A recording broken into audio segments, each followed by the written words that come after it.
ফুল আর মোমবাতি কেন কিনলাম, কোথায় গেলাম, আপনাদেরকে আজকে সবই দেখাবো। আসসালামু আলাইকুম এভরিওয়ান, সবাই কেমন আছেন? আমি আলহামদুলিল্লাহ অনেক ভালো আছি। কোটা আন্দোলনে যে ভাইয়া আপুরা শহীদ হয়েছিলেন তাদের জন্যই ফুল আর মোমবাতি দিয়ে আমরা স্মরণ করতে চাচ্ছিলাম দিনটি। এ যেন এক নতুন বগুড়া শহর, সবাই খুব সুন্দরভাবে নিয়ম কানুনগুলো মেনটেন করতেছিল। এইদিকে ভাঙচুর করে পুলিশ প্লাজার অবস্থা খুবই খারাপ। তো যাই হোক, আমি আমার বোন ফুলপট্টিতে যাব, তো এইদিকে আবার জ্যামে পড়েছি, তাই রিক্সাওয়ালা মামাকে বললাম এখানেই নেমে দেন। দেন হেঁটে হেঁটে ফুলের দোকানে যাই। এখান থেকে আমরা কিছু ফুল নেব, সাদা আর লাল মিক্সড করে, আর মোমবাতি আগেই নিয়ে রেখেছিলাম। তো এখান থেকে আমরা সোজা চলে যাব জেলা স্কুলের মাঠে। আমরা এখানে 4 জন ছিলাম, তো আমরা এখানে দুইটা দুইটা করে ফুল নিয়েছি। তারপর আমরা স্কুলের দিকে হাঁটতে শুরু করি। ভিতরে ঢুকতেই দেখি এত এত মানুষ ছিল। এখানে বেশিরভাগই অপরিচিত মুখ, হয়তো তাদের এর আগে কখনোই দেখা হয় নাই। আজ আমরা সবাই একসাথে। শুধুমাত্র এখানে স্টুডেন্টসরাই একত্রিত না, এখানে অনেকেরই অভিভাবক এসেছে। আমরা এখানে সবাই ওয়েট করতেছিলাম প্রোগ্রামের জন্য যে কখন শুরু হবে। আশেপাশে অনেকেই মোমবাতি জ্বালায় রাখছে, অনেকে ছবি তুলতেছিল, ভিডিও করতেছিল।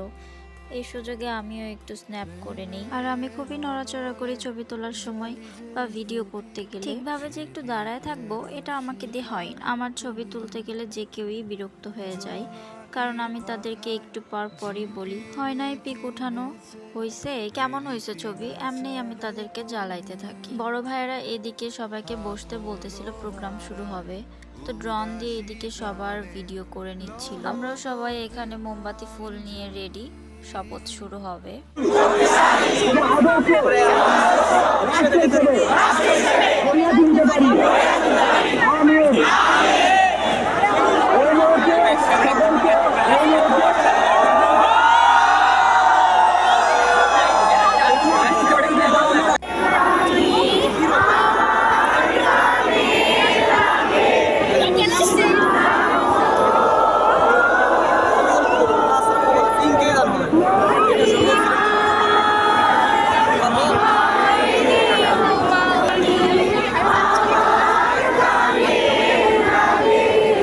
জাতীয় সঙ্গীত আর শপথ দিয়ে প্রোগ্রামটা শেষ করে।